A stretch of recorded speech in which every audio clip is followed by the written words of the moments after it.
but also finding a way to come together on legislation that really, for the vast majority of Americans who own guns or want to purchase guns, doesn't really get when we're talking law-abiding citizens, doesn't get in the way of their ability to do so. David, good to see you. Thanks for joining us.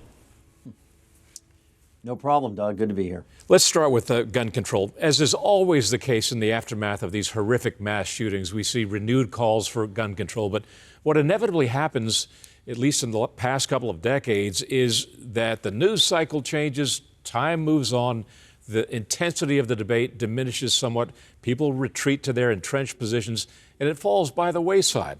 Is there something different in the air this time around? Well, if you talk to Republicans and Democrats on Capitol Hill, some of them believe that something is different this time around. And of course, this horrible massacre happened in a state where Republicans are in charge and where the two senators from this state, Texas, are Republicans.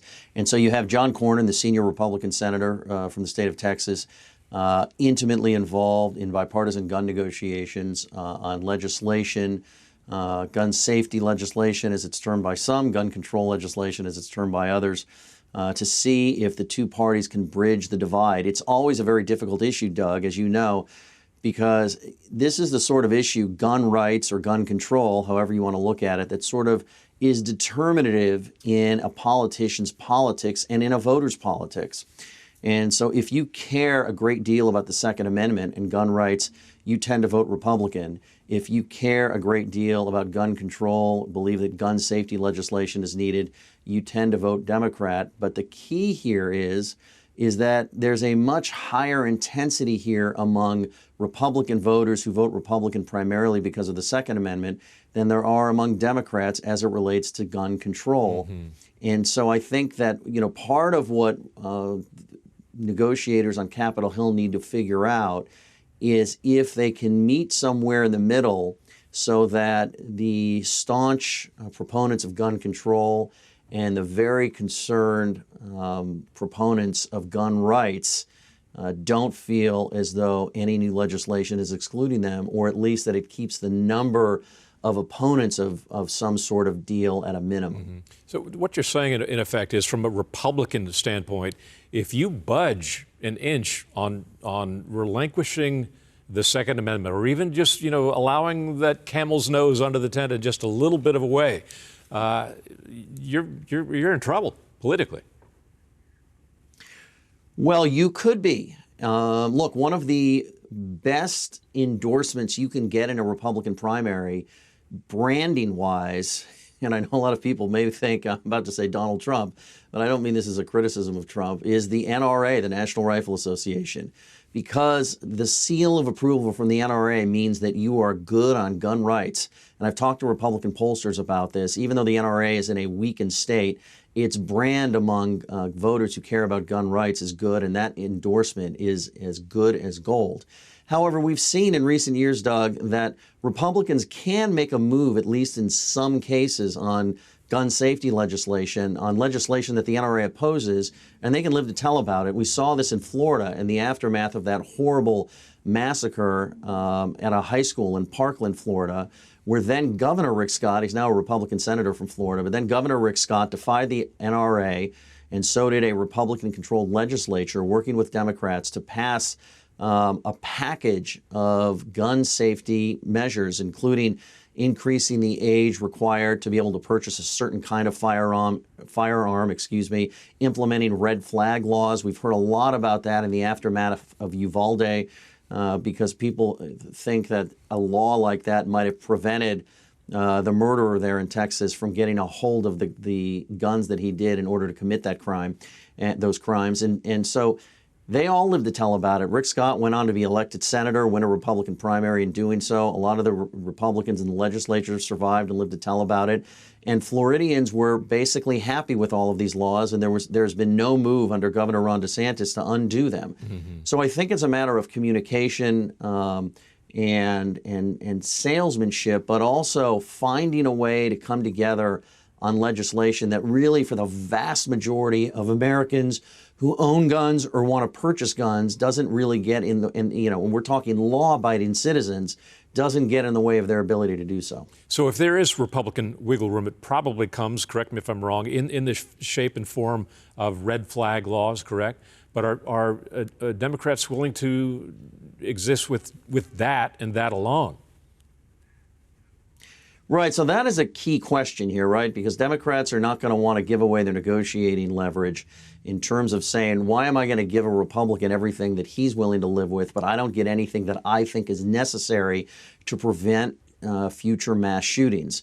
And of course, this is the problem the parties always have on Capitol Hill is, there's always this complaint. Why don't we do what we can do? How come nobody's willing to bring up legislation that, could get it, 60 votes in the Senate or, 300 or 400 votes in the House of Representatives? Well, it's because party leadership and the activist base of each party doesn't want to give up what's easy that everybody could agree to, because they feel that if they do that, they're going to have no way of getting the big things that they want. And so I think it's really, and we're particularly watching the Senate here because you need to get 60 votes for anything to get done on this. Can Republicans and Democrats in a working group come up with a deal where they all feel like they got enough, and such that it would get through the full Senate and the Democratic-controlled House would be forced to really take a hard look at it and probably pass it? Could you get Republican votes for this in the House? I mean, this is, in a sense, what it's going to take. But as you mentioned at the outset here, the politics of this are fraught because this is not some ancillary issue. I mean, we're not dealing with potholes here or infrastructure. We're dealing with a visceral issue that is really at the heart of so many voters' politics. And that's why it's been so hard to get anything done. Right. Adding to that problem of getting anything done is the fact that it is an election year. We're looking at these crucial midterms coming up in November, and nobody's going to want to give an inch in the light of that.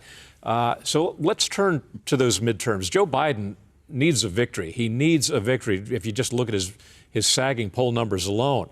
He's apparently pinning his hopes on a revived version of the Build Back Better law, and he's making appeals to Joe Manchin again, the swing vote, who says that he has signaled he could support some climate provisions in a trimmed-down version of that bill, including issues on emissions of greenhouse gases, on methane, and a carbon border tax. Any chance of success for the Biden administration on that front? Look, I think the ability to do anything with this, Build Back Better package, whatever final form it might take, if it ever got a vote, I think is very difficult because you've got Joe Manchin and Kyrsten Sinema that you have to pass muster with. And this thing has dragged on for so long. And then on top of that, anything that gets through the U.S. Senate, is it really going to get the votes it needs in the House? You're not going to get any Republican votes for this. And I mean, I doubt you get any. At all. And Democrats have a 5-seat majority in the House of Representatives. That means they've got to have their liberal members on board. They'll probably get the moderates or the centrists because they need something tangible to go back to their swing districts with and say, listen, I'm legislating, I'm getting things done. But there's been deep resistance to anything that Manchin could approve of among the so-called squad, a lot of those progressives in the House elected in recent years. I really think what Joe Biden needs to do in order to try and improve his party's position for the midterm elections, and he started doing that this week, but we'll see how consistent he is, how much of a concerted effort this is focus on inflation and all of the different things he plans to do, if he plans to do anything, to address inflation. This is the number one concern Americans have in every single poll, almost both parties, but definitely independents who are going to be decisive along with Republicans, is addressing gas prices, high inflation, because Americans aren't going to look at an achievement, a win on something that they don't care about, that they don't think is going to make their situation better, and give the president credit for that. I mean, they might in an academic sense and say, oh, look, he's legislating. And then if somebody says, yeah, well, did it lower my gas prices? Did it lower my cost of the grocery store? And if it didn't, that win will be very ephemeral. Yeah, I read your piece yesterday, David. 25% of voters hold Biden most responsible for inflation and rising gas prices, and that truly spells trouble for him ahead. David Drucker, thanks for taking us inside the sausage making. As always, you do such a great job. Thank you. Anytime.